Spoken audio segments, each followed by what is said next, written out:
こんにちは、テリーです。こんばんは、ゆっくりです。ご視聴ありがとうございます。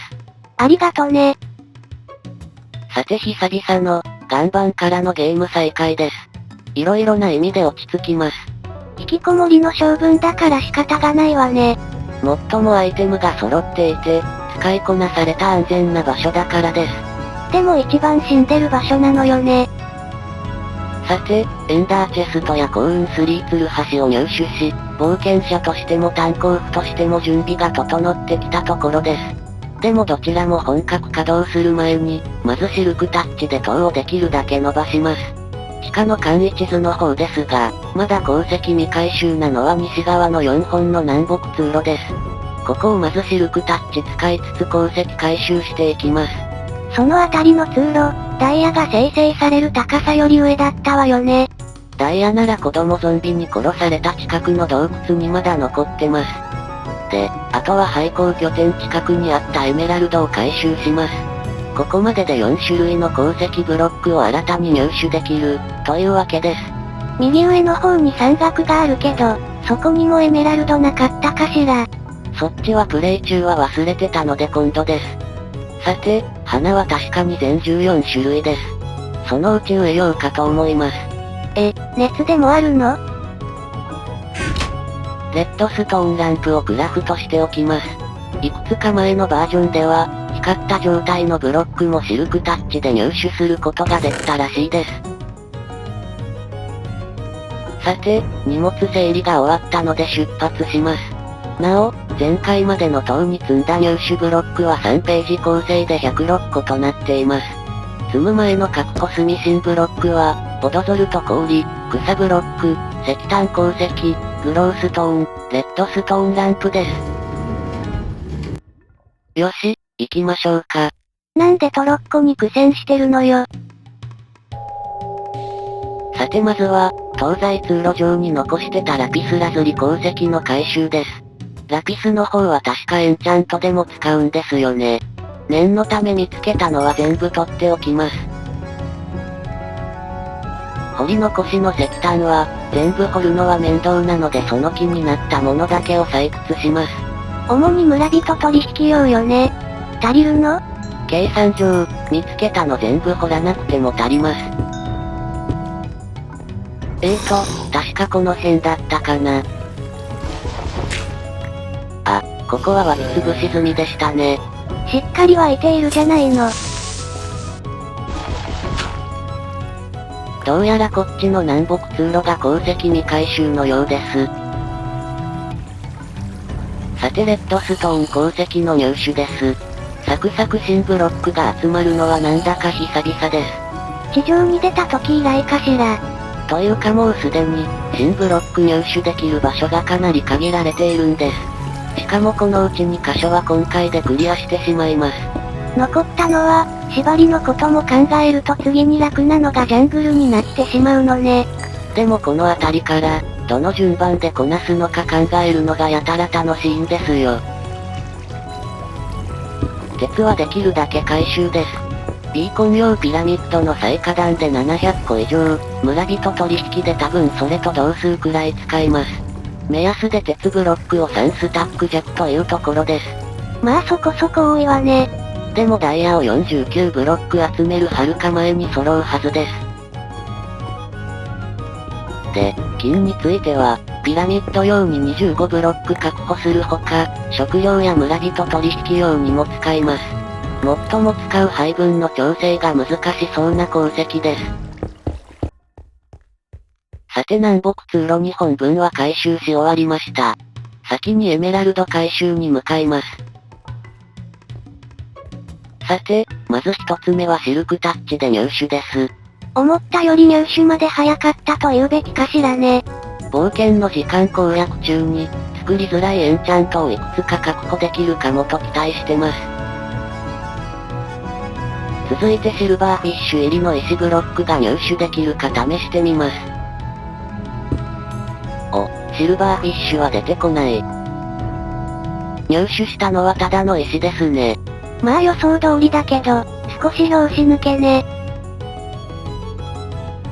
さらに続いて、いよいよ幸運3を使い始めます。この日のために残しておいたエメラルドですが、その実力をとくと見よ。とくと見せてもらったわ。さて、いよいよ幸運3を使い始めます。その実力をとくと見よ。もう耐久ゲージ減ってるわよ。おお、一度に4つもゲットです。今少しホッとしたでしょ。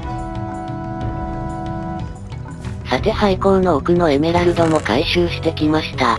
これでぼちぼち廃校拠点は使い納めかもしれません。前はここでブランチマイニングすると言ってなかった？迷ってます。コンパスの中心付近からの方が楽なのと、やっぱり廃校やシルバーフィッシュがうざいんです。さて残り2本の南北通路の鉱石回収ですが、やっぱりさっきクリーパーの湧いたここだと思います。私のやることだし湧き潰し漏れはあるとは思いますけど、それでもやすやすと湧くはずありません。なら、なんで入り口にだけ松明があるのかしら。多分レール敷いた時とかに入り口付近だけ湧き潰ししたのでしょう。私ならやりそうです。さて謎の大広場まで来ました。ここ降りた先の通路にダイヤが残っている洞窟があります。さてゾンビを倒し一段落したところですが、さっそうとこの部屋の中ボス登場です。あ、かわいそう。無害なコウモリになんということを。後味悪いです。私が剣の達人なら寸止めしたのですが。さて、無事にダイヤモンド鉱石も入手です。あとは適当に鉱石回収しつつ拠点に戻ります。と思っていたら、事件が起きました。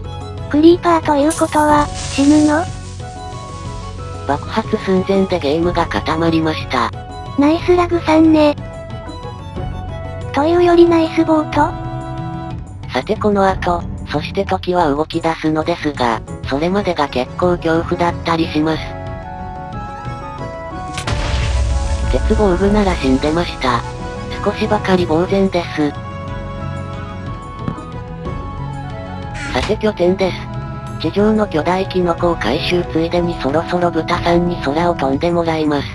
そういえば人参入手してたものね。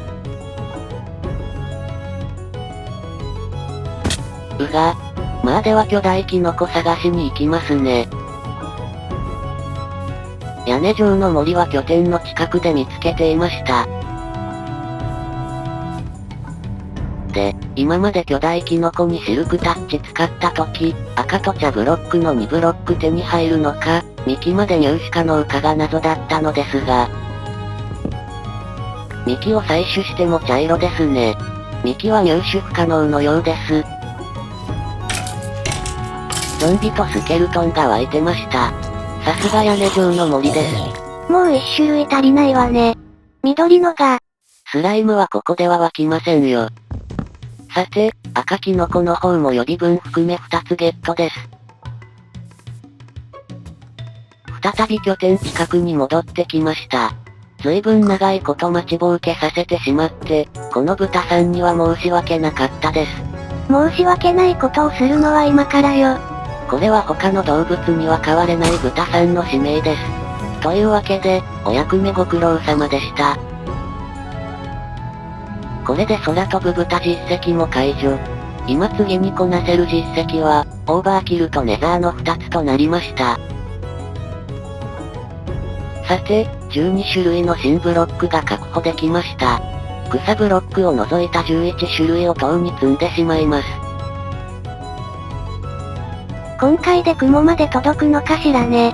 足りないですが、結構ギリギリのとこまではいけるはずです。さてまず石炭鉱石ですが、これは後でグローストーンに入れ替えます。仮積みブロックということね。多分ツルを直接這わせられないブロックは、あと3つほどしかないはずです。あ、魚石炭鉱石は予備持ってなかったのに。バカなの？死ぬの？まあとりあえずグローストーンを。でもよく考えると石炭鉱石は塔の近くにもありました。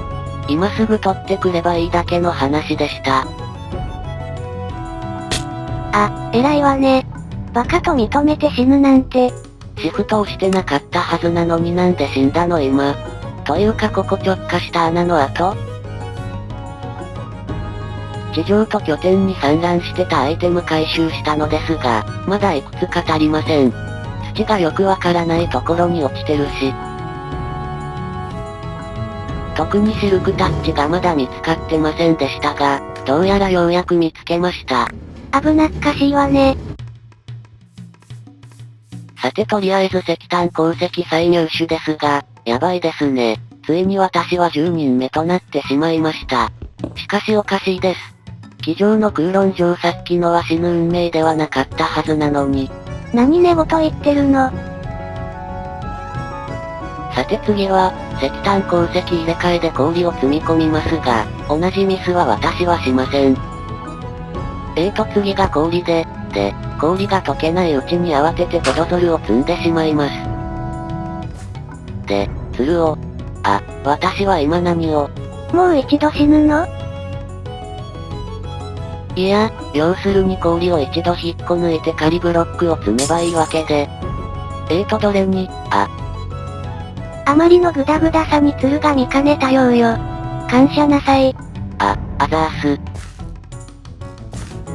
さて残りのブロックはとっとと積んでいくだけです。ちなみにキノコブロックの幹は入手できるものと予想してたのが外れて、予定より一段低くなりました。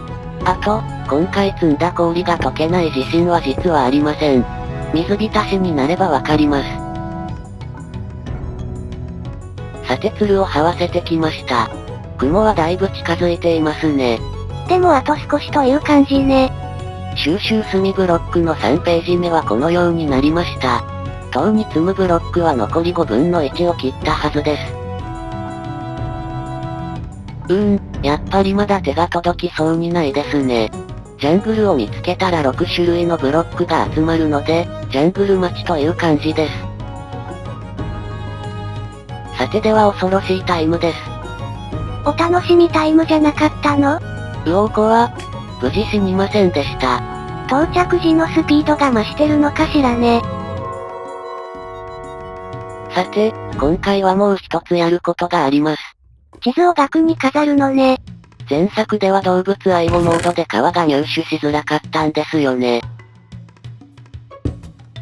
地図は東西に7枚ずつ調べる予定です。色付き粘土もちょうど7個ずつ余ってたので、色付き粘土を使うことにしました。地上に置くと見づらくないかしら。いずれいい設置場所を考えてみます。さて、どんなもんでしょうか。遠くてよくわからないわよ。でもまあまあじゃないでしょうか。キノコ島を探す海洋を選ぶ時にはこれで十分かなと思います。さて今回はここまでです。次回は冒険の時間で、今度は西に地図3枚分探索する予定です。時間が余ればもうちょっと。もし村が見つかれば、石炭や鉄、金を売っていきます。ブランチマイニングはまだ？取引材料が尽きかけてからかなと思ってます。では次回も頑張っていきます。それではまたね。バイバイ。